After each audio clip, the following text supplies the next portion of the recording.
السلام علیکم ورحمۃ اللہ وبرکاتہ۔ نحمدہ ونصلی علی رسولہ الکریم، اما بعد فاعوذ باللہ من الشیطان الرجیم، بسم اللہ الرحمن الرحیم۔ فاذا قرأت القرآن فاستعذ باللہ من الشیطان الرجیم، صدق اللہ العظیم۔ الحمدللہ،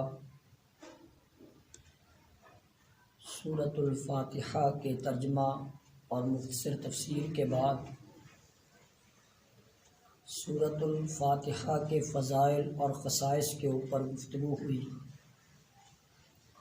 اور آج کا تیسرا درس فقہ القرآن میں تعوذ کی تفسیر کے حوالے سے کہ قرآن مجید کی تلاوت کا آغاز سورہ نحل 98 نمبر آیت کی روشنی میں کس طرح کرنا چاہیے۔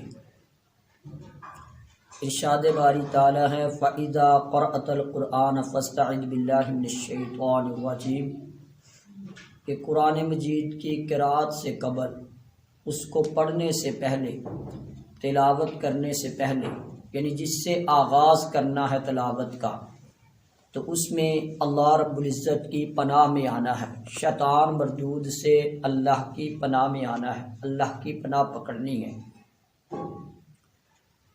تو اس حکم کے مطابق اس کی یہ تفسیر کہ فَإِذَا قَرَأْتَ الْقُرْآنَ فَاسْتَعِذْ بِاللَّهِ مِنَ الشَّيْطَانِ الرَّجِيمِ، یہ تلاوت کے لیے حکم ہے، اور اس میں کلمات کیا کہنے ہیں، تعوذ کے کیا کیا کلمات ہیں۔ تو اس پر اعوذ باللہ من الشیطان الرجیم جو ہم پڑھتے ہیں، یہ گویا کہ حضور نبی کریم صلی اللہ علیہ وسلم کی سنت کے مطابق کام کرتے ہیں، یعنی اس آیت پر عمل کیسے کرنا ہے، قرأت سے قبل آغاز یعنی قرأت کا کیسے کرنا ہے، وہ الفاظ کیا ہیں، آپ نے کیسے پڑھ کے سنائے، صحابہ نے کیسے سیکھے۔ تو اس سے یہ بات ہمیں سمجھ آ رہی ہے کہ قرآن مجید صاحب قرآن کی تفسیر کے مطابق سیکھا جائے گا، آپ صلی اللہ علیہ وسلم کی سنت کے مطابق اس کو سیکھا جائے گا، کیونکہ آپ نے اس آیت کی وضاحت تعوذ کے ساتھ کی کہ قرآن مجید کی قرأت اعوذ باللہ من الشیطان الرجیم سے اس کا آغاز کرنا ہے۔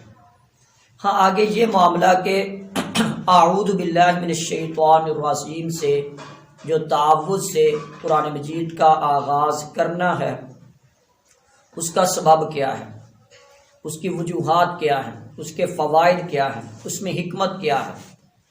اس کی بہت بڑی حکمت اللہ رب العزت نے جو سورہ ذاریات میں فرمایا وَمَا خَلَقْتُ الْجِنَّ وَالْإِنسَ إِلَّا لِيَعْبُدُونَ، کہ میں نے جنوں اور انسانوں کو اپنی عبادت کے لیے پیدا کیا۔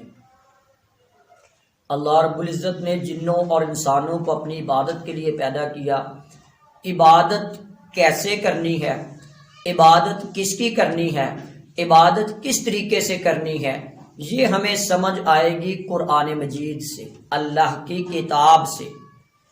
تو گویا کہ شیطان ہمیں نہ رحمان کو سمجھنے دینا چاہتا ہے، نہ عبادت کو سمجھنے دینا چاہتا ہے، نہ حضور نبی کریم صلی اللہ علیہ وسلم کے طریقے کو سمجھنے دینا چاہتا ہے۔ اس لیے شیطان انسان کو قرآن کی تلاوت سے روکے گا، قرآن کی تعلیم سے روکے گا، قرآن کو سمجھنے سے روکے گا، اس پر عمل کرنے سے روکے گا، جبکہ اللہ رب العزت نے ہمارا مشن اور مقصد دنیا میں آنے کا اپنی عبادت رکھا ہے، اور عبادت انسان اپنی کتاب سے سمجھ سکتا ہے، اپنے نصاب سے سمجھ سکتا ہے۔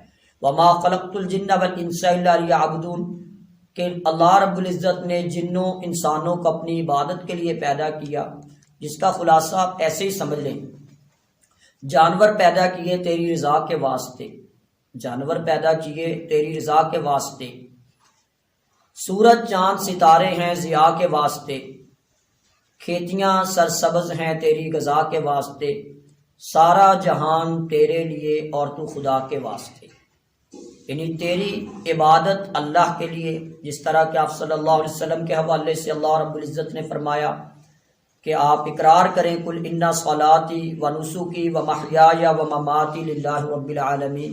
آپ نے اس پر عمل کر کے دکھایا. میری نماز، میری قربانیاں، وہ ساری کی ساری جینا مرنا ایک رب العالمین کے لیے ہے. اور سورہ کوثر میں بھی اس کا تذکرہ انا اعطیناک الکوثر فصلی لربک وانحر ان شانئک هو الابتر.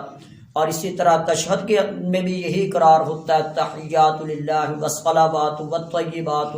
یہ ساری قولی فعلی مالی عبادتیں صرف کس کے لیے؟ ایک اللہ رب العالمین کے لیے. گویا کہ رحمان ہمیں قرآن اس لیے دے رہا ہے، صاحب قرآن کی تفسیر، عمل، اسوہ حسنہ اس لیے دے رہا ہے ہم اس کے مطابق عبادت کر سکیں.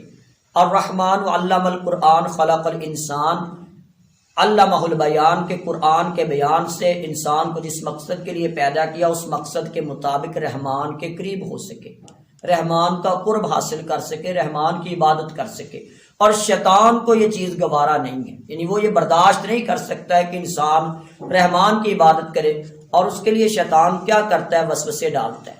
وَإِمَّا يَنزَغَنَّكَ مِنَ الشَّيْطَانِ نَزْغٌ فَاسْتَعِذْ بِاللَّهِ إِنَّهُ سَمِيعٌ عَلِيمٌ. سورہ اعراف 200 نمبر آیت میں اللہ رب العزت نے فرمایا کہ شیطان انسان کو وسوسے ڈالتا ہے، یہ کھینچ لیتا ہے، یہ عبادت سے وسوسہ ڈال کے ہٹانا چاہتا ہے، یہ قرآن کی تلاوت سے ہٹانا چاہتا ہے، یہ حدیث سے، یہ دین سے، یہ سنت سے، یہ قربانی سے، یہ احساس سے، یہ تقوی سے، یہ حیا سے، یہ دنیا کی ہر خیر کے کام سے، آخرت کے فوائد سے یہ انسان کو ہٹانا چاہتا ہے. تو جب یہ ہٹانا چاہتا ہے تو اللہ رب العزت انسان کو اس کام پہ لگانا چاہتا ہے. رحمان کی منشا ہے میرا بندہ میری عبادت کر کے میرے قریب ہو جائے. وَإِذَا سَأَلَكَ عِبَادِي عَنِّي فَإِنِّي قَرِيبٌ، کہ میرے بندے میرے متعلق سوال کریں تو ان کو بتا دو کہ وہ اللہ ان کے قریب ہے.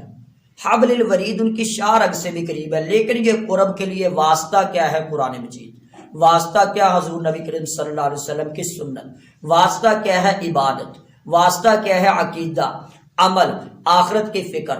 تو یہ چیزوں کی فکر سے ہٹانا شیطان کا مشن ہے، اور اللہ رب العزت کا اس پہ چلانے کی، انسان کو دعوت دینا، ترغیب دینا، یہ انبیاء کا مشن، اللہ کا اس کے اوپر مشن ہے. تو خلاصہ اتنی بات کا آج کے پہلے درس کا یہ سمجھ لیں آپ کہ اللہ رب العزت نے انسان کا دشمن شروع سے بنا دیا شیطان کو، ازل سے لے کے. جب اللہ کی دو مخلوقیں تھی، فرشتے ہیں، جن ہیں، ان میں سے اللہ نے فرمایا اس کو سجدہ کرو انسان کو، تو ابلیس نے سجدہ نہیں کیا اور اس پر پھر وہ مقابلے میں کھڑا ہو گیا. اب یہی چیز کہ اس کی ازحد کوشش ہے کہ بندے رحمان والے نہ بنے، شیطان والے بن جائے. وسوسے ڈالتا ہے، انسان کو ورگلاتا ہے، کسی نہ کسی طرح اس راستے سے ہٹانا چاہتا ہے. تو اس راستے سے ہٹانے کے لیے اللہ رب العزت کی پناہ میں آنا کہ شیطان کے وسوسے سے ہم بچ جائیں. اور پھر انسان دو طرح کے ہوتے ہیں دنیا میں، کافر ہیں اور مسلمان ہیں. بنیادی طور پہ دو ہی گروہ ہوتے ہیں. تو اصل ہمارا اور کافروں کا اختلاف کیا ہے؟ یہ مشن کیا ہے؟ اصل اختلاف یہی کہ کافر جو ہے وہ بہر صورت یہ چاہتا ہے کہ مسلمان کا ایمان ختم کر دیا جائے، اس کو کافر بنا دیا جائے، مسلمان نہ رہنے دیا جائے. اور مسلمان کا مشن یہ ہے کہ کافر کو کافر نہ رہنے دیا جائے، اس کو مسلمان بنا لیا جائے. یہ ہماری اور کفر کی اصل میں جنگ ہے. لیکن آج کیا ہوتا ہے؟ آج تو اس قدر مطلب وسوسے اور اس قدر شیطانی معاملات، فرقہ، ضد، تعصب اور دوریاں کہ مسلمان کو کافر بنانے کے لیے، ان کو اسلام سے خارج کرنے کے لیے فتوے تلاش کرتا ہے، مناظرے کے چیلنج کرتا ہے، کئی طرح کے دعوے کرتا ہے. تو یہ فرقہ پرستی جو ہے نا، یہ انسان کو اصل مطلب شیطان کے چنگل میں دے دیتی ہے.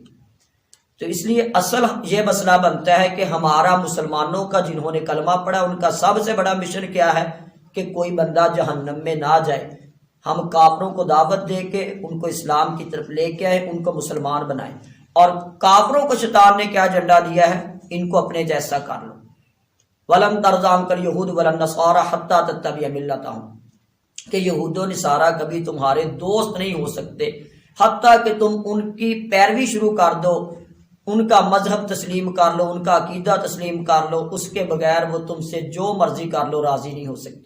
جب نہ دنیا والے راضی ہو سکتے ہیں اور ہم اللہ سے بھی دور ہوتے جا رہے ہیں. ان ساری چیزوں سے پناہ پکڑ کے کہ اللہ ان سارے وسوسوں سے ان ساری پریشانیوں سے ہمیں نجات دے کر اپنے دین کے ساتھ جوڑ دے۔